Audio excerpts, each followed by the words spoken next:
ಏನು ಇದು ಟ್ವಿಸ್ಟ್ ಮೇಲೆ ಟ್ವಿಸ್ಟು? ಅಲ್ಲ ನಾವೇನೋ ಅಂದ್ಕೊಂಡ್ರೆ ಇಲ್ಲೇನೋ ಆಗ್ತಾ ಇದೆಯಲ್ಲೋ. ಕಡ ನಾನು ಅದನ್ನೇ ಯೋಚನೆ ಮಾಡ್ತಿದ್ದೆ. ಒಂದು ಕಡೆ ನಿಮ್ಮ ತಾತ ಬಂದು ಅಮ್ಮನ ಅಪ್ಪ ಅಂತ ಹೇಳಿದ್ದು ಒಂದು ಟ್ವಿಸ್ಟ್ ಆದರೆ, ಇನ್ನೊಂದು ಕಡೆ ಜಾನ್ವಿ ಬದುಕಿದಾಳೆ ಅನ್ನೋದು ಇನ್ನೊಂದು ಟ್ವಿಸ್ಟು. ಅವತ್ತೇನು ಗೊತ್ತೇನಾ, ಅಪ್ಪ ಅಮ್ಮ ನಮ್ಮ ಮನೆಗೆ ಬಂದಿದ್ರು. ಆಗ ಜಯಂತ್ ಅವ್ರಿಗೆ ಇನ್ನೊಂದು ಮದುವೆ ಆಗಿ ಅಂತ ಫೋರ್ಸ್ ಮಾಡ್ತಿದ್ರು. ಹ್ಞೂ. ಎಷ್ಟು ದಿನ ಅಂತ ನೀವು ಹೀಗೆ ಒಂಟಿಯಾಗಿರ್ತೀರಾ? ನಿಮಗಿನ್ನೂ ವಯಸ್ಸಿದೆ, ಬಾಳಿ ಬದುಕಬೇಕಾದವ್ರು ನೀವು ಇನ್ನೊಂದು ಮದುವೆ ಮಾಡ್ಕೋಬೇಕು ಅಂತ ನಮ್ಮೆಲ್ಲರ ಆಸೆ. ಹಾಗೇನಾದ್ರು ಆಗಿದ್ರೆ ಒಂದು ಮನೆ ಎರಡು ಬಾಗಿಲು ಆಗಿರೋದು. ಬ್ರೋ, ಹಾಗಾಗಕ್ಕೆ ಸಾಧ್ಯನೇ ಇಲ್ಲ, ಚಾನ್ಸೇ ಇಲ್ಲ ಕಣ. ಅಲ್ವಾ ಜಯಂತ್ ಭಾವ ಜಾನುನ ಎಷ್ಟು ಪ್ರೀತಿ ಮಾಡ್ತಾರೆ ಅಂತ ನಿನಗೆ ಗೊತ್ತಿಲ್ಲನ? ಅವಳು ಇಲ್ಲದೆ ಇದ್ರು ಇದ್ದಾಳೆ ಅನ್ನೋ ಥರನೇ ಬದುಕ್ತಾ ಇದ್ದಾರೆ. ನೀನು ಹೇಳಿ ಸರಿ ಕಣ, ನೀನು ಹೇಳಿದ್ದು ಸರಿಯಾಗಿದೆ ಅಂತ. ಈ ವಿಷಯನ ಜಯಂತ್ ಅವ್ರಿಗೆ ನಾವು ಹೇಳಿಬಿಟ್ರೆ ಅವ್ರ ದೃಷ್ಟಿನಲ್ಲಿ ನಾನು ಬೇರೆ ಲೆವೆಲ್ಗೆ ಹೋಗ್ತೀನಿ ಕಣ. ಅಂತೂ ಎಲ್ಲ ಕಡೆನೂ ನಿನ್ನ ಬಾವುಟ ನೆಡಬೇಕು ಅಲ್ವಾ? ಏನು ಮಾಡೋಕ್ಕಾಗುತ್ತಾ? ನಮ್ಮಂಥ ಮಿಡ್ಲ್ ಕ್ಲಾಸ್ ಜನಗಳು ಪಾಡಲ್ವಾ ಇದು? ಏನೋ ಸ್ವಲ್ಪ ಬೇಳೆ ಬೇಯಿಸ್ಕೋಬೇಕಲ್ಲ. ನೋಡ, ಇದೇ ಖುಷಿಗೆ ಜಯಂತ್ ಬಕ್ಷೀಸ್ ಕೊಡ್ತಾರೆ. ಸುಮ್ಮನೆ ಇರೋಬ್ರ, ನಿನ್ನ ಬುದ್ಧಿ ನನಗೆ ಗೊತ್ತಿಲ್ಲ. ಜಾನು ಇಲ್ಲೇ ಇದ್ದರೆ ಶೆಡ್ಡಲ್ಲಿ ಇರಬೇಕಾಗತ್ತೆ, ಅಲ್ಲಿ ಜಾಗ ಸಾಕಾಗಲ್ಲ, ಅವಳನ್ನು ನಿಮ್ಮನೆಗೆ ಕಳಿಸ್ತಾರೆ. ಅದಕ್ಕೆ ಈ ಪ್ಲ್ಯಾನ್. ನನಗೆ ಗೊತ್ತಿಲ್ಲ ನಿನ್ನ ಬುದ್ಧಿ. ಏನೋ ನೀನು ಬರೀ ನನ್ನ ಬಗ್ಗೆ ನೆಗೆಟಿವೇ ಮಾತಾಡ್ತೀಯಲ್ಲ. ಅವಳು ಯಾಕೆ ನಮ್ಮನೆಗೆ ಬರ್ತಾಳೆ? ಗಂಡನ ಮನೇಲಿ ತಾನೇ ಇರಬೇಕು ಅವಳು. ನಾನು ಒಳ್ಳೆತನ ನಿನಗೆ ಅರ್ಥನೇ ಆಗೋದಿಲ್ವಲ್ಲ.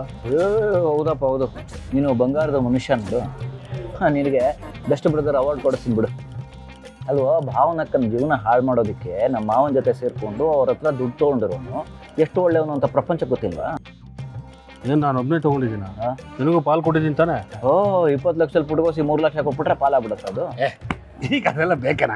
ಸುಮ್ಮನೆ ಯಾಕೆ ಏನೇನ ಮಾತಾಡ್ತೀಯ? ನೋಡ, ಆಗೋಗಿದ್ರ ಬಗ್ಗೆ ನಾವೀಗ ಯೋಚನೆ ಮಾಡಬಾರ್ದು. ಮುಂದೆ ಏನು ಮಾಡಬೇಕು ಅದ್ರ ಬಗ್ಗೆ ಯೋಚನೆ ಮಾಡಬೇಕು. ತಾತನ ಹತ್ರ ಒಳ್ಳೆಯವರಾಗಿದ್ಕೊಂಡು ಅವ್ರ ಆಸ್ತಿನ ನಾವು ಪಡ್ಕೊಳ್ಳೋಣ ಅಂತ ಯೋಚನೆ ಮಾಡ್ತಿದ್ರೆ, ಅಲ್ಲ ಆಲ್ರೆಡಿ ಜಾನು ಒಳ್ಳೆಯವಳು ಅಂತ ಅನ್ಸ್ಕೊಂಡ್ಬಿಟ್ಟಿದ್ದಾಳೆ. ಅದ್ರ ಬಗ್ಗೆ ಯೋಚನೆ ಮಾಡೋ. ಅಲ್ವೋ, ಜಾನು ಬದುಕಿದ್ದಾಳೆ, ಅದು ನನಗೆ ಖುಷಿ ಇದೆ ಕಣೋ. ಇಷ್ಟು ದಿನ ಅವಳಿಲ್ಲ ಅಂತ ಎಷ್ಟು ಹೊರಗ್ತಿದ್ದೆ ಗೊತ್ತಾ? ಎಷ್ಟು ಬೇಜಾರು ಮಾಡ್ಕೋತಿದ್ದೆ. ಕಣ್ಣು ಮುಂದೆನೇ ನಾವು ಅವಳನ್ನ ಕಡ್ಕೊಂತೀವಿ ಅಂತ ನನಗೆ ಎಷ್ಟು ದುಃಖ ಆಗ್ತಿತ್ತು. ರಾತ್ರಿ ಎಲ್ಲ ಕೂತು ಅಳ್ತಾ ಇದ್ದೆ ಕಣೋ. ಈಗ ಅವಳು ಬದುಕಿದ್ದಾಳೆ ಅಂತ ಸುದ್ದಿ ಕೇಳಿ ನನಗೆ ಎಷ್ಟು ಖುಷಿ ಆಯ್ತು ಗೊತ್ತಾ? ನಾನು ಯಾವಾಗ ಅವಳನ್ನ ನೋಡ್ತೀನೋ, ಯಾವಾಗ ಅವಳ ಹತ್ರ ಮಾತಾಡ್ತೀನೋ ಅಂತ ತುದಿಗೆ ಅಲ್ಲಿ ಕಾಯ್ತಾ ಇಟ್ಕಣೋ. ಈಗೇನೋ ಸಮಾಧಾನ ಮಾಡ್ಕೊ. ನೀನು ಇಷ್ಟೊಂದೆಲ್ಲ ಎಮೋಷನಲ್ ಆಗ್ಬಿಡ ಕಣ. ನನ್ನ ತಂಗಿ ಬಗ್ಗೆ ನನಗೂ ಎಮೋಷನ್ಸ್ ಇದೆ ಕಣ. ಇದಕ್ಕೆ ಹೇಳಿದ್ದು ನಾನು ಈ ವಿಷಯನ ಜಯಂತಿ ತಿಳಿಸೋಣ ಅಂತ. ಫೋನ್ ಮಾಡ್ತೀನಿ, ಆಯ್ತಾ?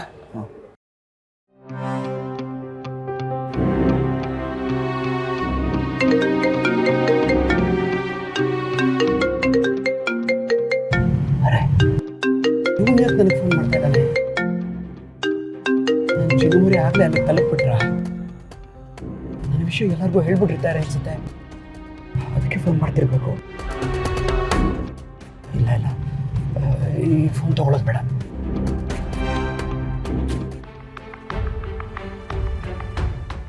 ಏನೋ ಇರೋ ಇಂಥ ಒಳ್ಳೆ ವಿಷಯ ಹೇಳೋಣ ಅಂದರೆ ಫೋನೇ ಪಿಕ್ ಮಾಡ್ತಿಲ್ವಲ್ಲ?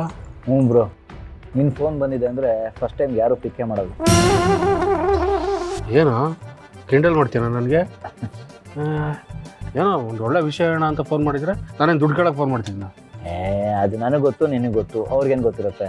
ಮಾಡಿ ಇನ್ನೊಂದ್ಸಲ ಟ್ರೈ ಮಾಡಿ. ಸರ್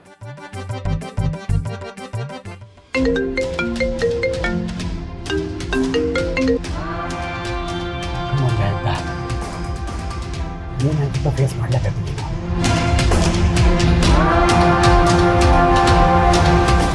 ಹಲೋ ಜಯಂತ್ ಅವರೇ, ಎಲ್ಲಿದ್ದೀರಿ? ನಾನು ಯಾವುದೋ ಒಂದು ಸ್ವಲ್ಪ ಕೆಲಸದ ಮೇಲೆ ಬ್ಯುಸಿ ಇದ್ದೀನಿ. ನೀವೆಲ್ಲಿದ್ದೀರಿ? ದೇವಸ್ಥಾನದಲ್ಲಿದ್ದೀರಾ? ಫಂಕ್ಷನ್ ಶುರುವಾಯ್ತಾ? ಇನ್ನೂ ಶುರುವಾಗಿಲ್ಲ. ನೀವು ಅರ್ಜೆಂಟಾಗಿ ದೇವಸ್ಥಾನಕ್ಕೆ ಬನ್ನಿ.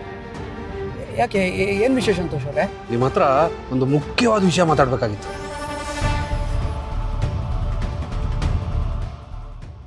ಅದೇ ಏನು ವಿಷಯ ಅಂತ ಹೇಳಿ. ಖುಷಿ ವಿಷಯ ಜಯಂತ್ ಅವರೇ.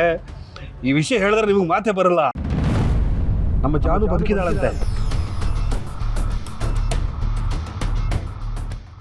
ಓ ಗಾಡ್, ಇವ್ರಿಗಾಗಲೇ ಅವ್ರು ಬದುಕಿದ್ದಾರೆ ಅನ್ನೋ ವಿಷಯ ಗೊತ್ತಾಗೋಗಿದೆ. ನಾನು ಹೇಳಿಲ್ವಾ ಈ ವಿಷಯ ಕೇಳಿದ್ರೆ ನಿಮ್ಗೆ ಮಾತೇ ಬರಲ್ಲ ಅಂತ. ನೋಡಿದ್ರ ನೀವು ಸೈಲೆಂಟ್ ಆಗಿರೋದನ್ನ ನೋಡಿದ್ರೆ ನಮ್ಗೆ ಗೊತ್ತಾಗ್ತಿದೆ ನಿಮ್ಗೆ ಈ ವಿಷಯ ಎಷ್ಟು ಸರ್ಪ್ರೈಸಿಂಗ್ ಆಗಿದೆ ಅಂತ. ನಮಗೂ ಈ ವಿಷಯ ಗೊತ್ತಾದಾಗ ಹೀಗೆ ಅನಿಸಿದ್ದು. ಸಂತೋಷ್ ಅವರೇ, ನಿಜವಾಗ್ಲೂ ಜಾನ್ವಿ ಅವ್ರು ಬದುಕಿದಾರಾ? ನಿಮಗೆ ವಿಷಯ ಹೇಳಿದ್ರು? ನಮ್ಮ ತಾಯಿ ಇದ್ದಾರಲ್ಲ ಅವ್ರ ಅಪ್ಪ ಹೇಳಿದ್ದು. ಲಕ್ಷ್ಮಿ, ನನ್ನ ಮೊಮ್ಮಗಳನ್ನ ಕರ್ಕೊಂಡ್ ಬರ್ತಾ ಇದ್ದಾನೆ.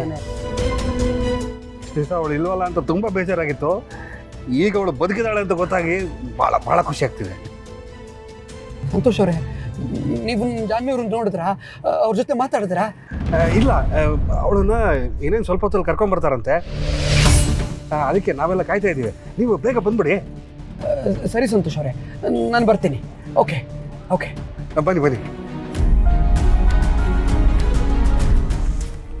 ಬರ್ತಾರಂತೆ ಕಣ. ಒಳ್ಳೆ ವಿಷಯ. ನೀನು ಆರಾಮಾಗಿರಾ? ಈಗ ಅವ್ರು ಬದುಕಿರೋ ವಿಷಯ ಎಲ್ರಿಗೂ ಗೊತ್ತಾಗುತ್ತು. ಹೀಗೇನಾದರೂ ಅವ್ರು ಅಲ್ಲಿಗೆ ಹೋದರೆ ನನ್ನ ವಿಷಯ ಎಲ್ಲರಿಗೂ ಗೊತ್ತಾಗೇ ಆಗುತ್ತೆ. ಅದಾಗಬಾರ್ದು. ಜಯಂತ, ಚಿನ್ನು ಮರಿ ಅಲ್ಲಿಗೆ ಹೋಗೋದನ್ನು ಹೇಗಾದರೂ ನೀನು ತಡಿಲೇಬೇಕು. You have to stop them.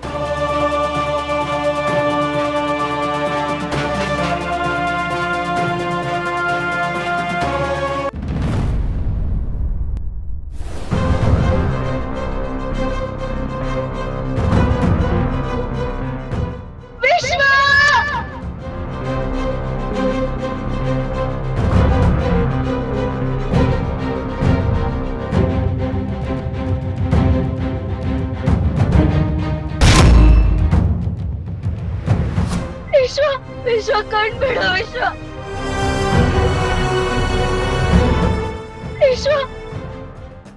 Hello, ಅವರಿಬ್ರು ಸಿಕ್ಕಿದ್ರಾ? Any updates? ಹಾಂ ಸರ್, ಸಿಕ್ಕಿದ್ರು. ಆ ಹುಡುಗನ ಇಲ್ಲೇ ಹೊಡೆದು ಮಲಗಿಸಿದ್ದೀವಿ. ನೋಡಿ, ನನ್ನ ಮಾತುಗಳನ್ನು ಕೇರ್ಫುಲ್ಲಾಗಿ ಕೇಳಿಸ್ಕೊಳ್ಳಿ. ಆ ಹುಡುಗ ಭೂಮಿ ಮೇಲೆ ಇದ್ದಷ್ಟು ನನಗೆ ಕಷ್ಟ ಜಾಸ್ತಿನೇ.